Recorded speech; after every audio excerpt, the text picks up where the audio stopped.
Hello everyone, welcome back to Spanish Hut. In today's video, we're gonna talk about different shapes in Spanish language. As you know, we can see shapes in everywhere, like the video you guys are watching in rectangular in shape. The water bottle which we were used for drinking water is cylindrical in shape, and so on. Let's talk about it.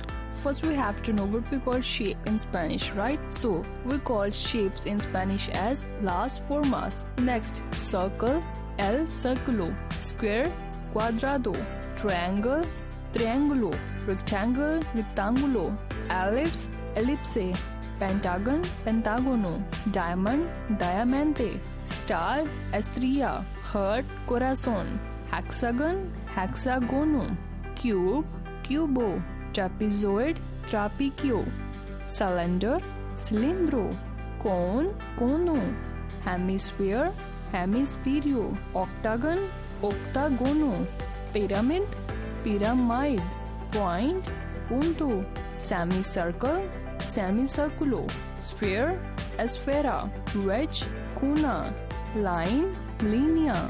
Our last word for today's video is round, called in Spanish as redondo. So this is all about shapes in Spanish language. Hope you will understand each and every word of shape. See you in next video. Thank you. Have a nice day.